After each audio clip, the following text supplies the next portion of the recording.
The man who once whispered in the ear of the most powerful leader in Chinese history just said the three words that should terrify every person sitting in the White House right now, and nobody in America is talking about it. 1 hour ago, at 9:47 in the morning on Saturday, April 25th, 2026, Victor Gao, the man who once stood beside Deng Xiaoping and whispered the words that shaped modern China, walked into a room in Beijing and said something so precise, so deliberate, so devastatingly calculated that I had to stop everything I was doing and bring it directly to you. Because what he said is not a warning. It is not a prediction.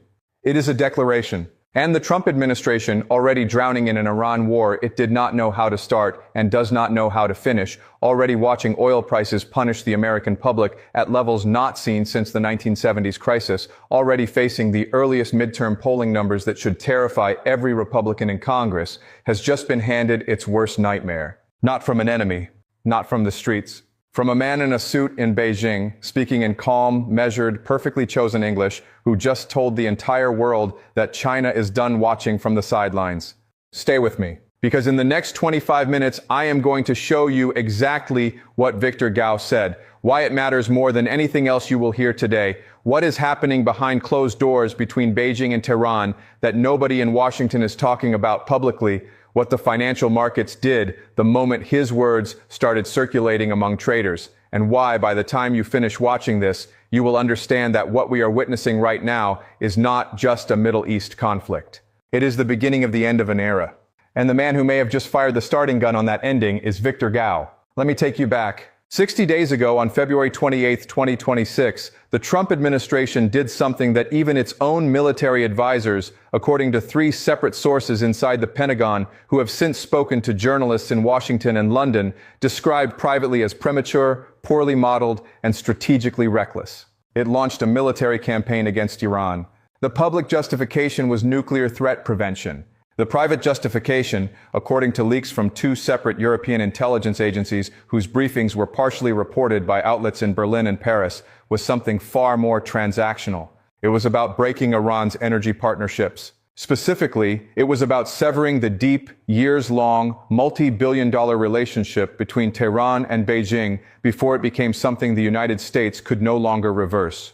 The plan was supposed to be clean, shock the Iranian government, collapse their air defense infrastructure within the first 72 hours, watch the regime fracture under public pressure, then stand at a podium and declare victory before the American news cycle moved on.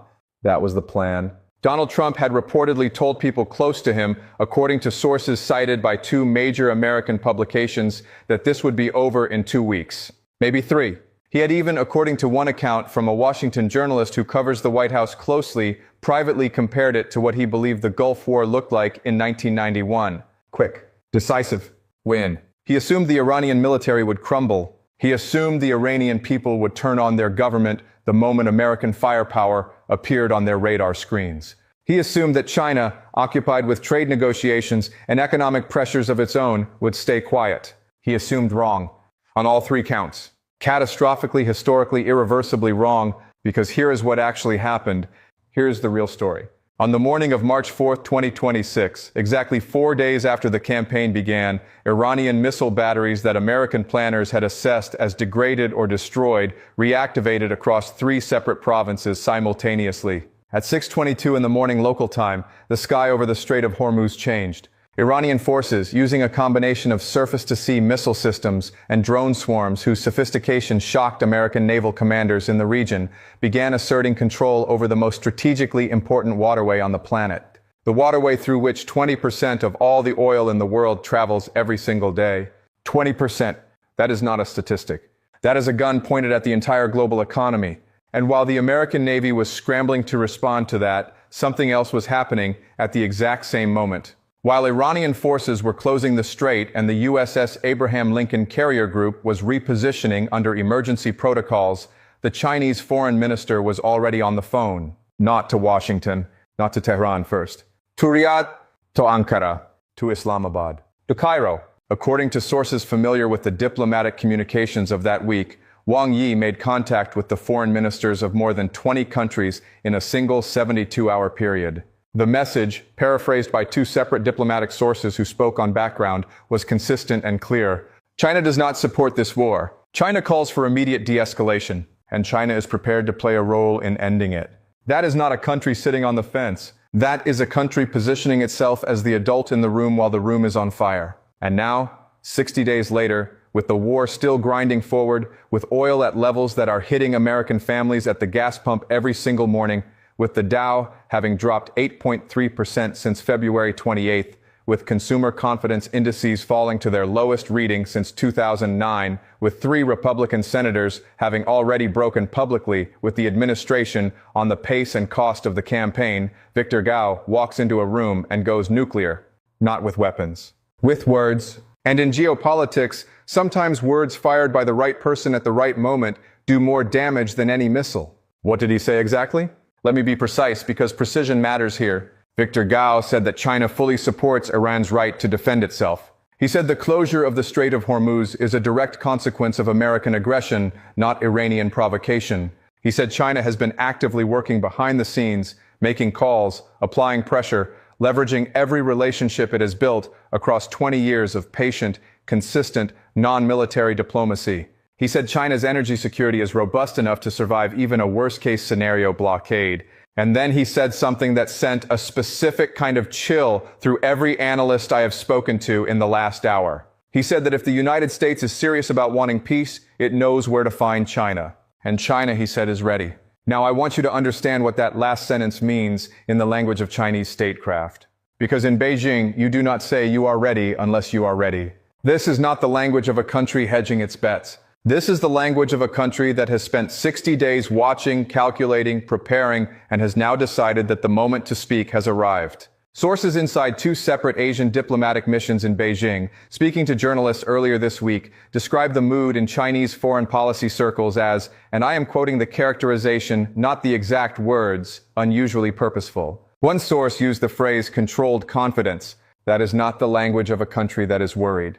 That is the language of a country that believes it holds cards the other side has not fully counted yet. Follow the incentives here, because this is where the story gets truly extraordinary. Why would China move now? Why would Victor Gao, a man who is not a random commentator but a former senior interpreter to Deng Xiaoping, a vice president of one of China's most influential think tanks, a man whose words are understood in Beijing to reflect carefully sanctioned positions, why would he come out with this level of directness right now? Because of May. Because of what is supposedly scheduled to happen in the second week of May 2026. There have been credible reports, and I mean credible in the sense that multiple international media organizations with sources inside both the American and Chinese administrations have reported it, that a state visit between Donald Trump and Chinese President Xi Jinping is being quietly arranged for somewhere around May 12, 13, or 14. American network crews have reportedly been pre-positioned for those dates. Chinese protocol offices have reportedly been in active communication with White House advance teams. And this visit, if it happens, would be the most consequential head of state meeting since the Cold War. Not because of trade, not because of Taiwan, but because of Iran. Here is what I believe, based on everything I have reviewed in the last several hours, is actually happening beneath the surface. China is not just offering to host a Trump visit.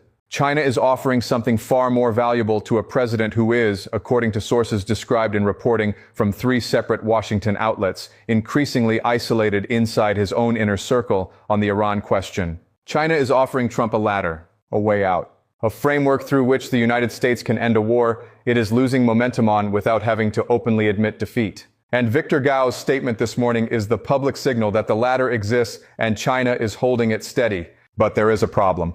And this is the part that the financial markets understood before the political analysts did. While Trump is being offered this ladder by Beijing, his own coalition is fracturing in ways that may make it impossible for him to climb it, even if he wants to. On one side, you have the hawks, the people around him who believe that accepting any Chinese brokered peace deal is a humiliation that cannot be accepted, that it concedes too much symbolic power to Beijing at precisely the moment when American credibility in the Middle East is already at its lowest point since the Iraq withdrawal. On the other side, you have the economic realists inside the Republican Party, the senators and governors and donors who are watching oil prices and polling numbers and congressional ratings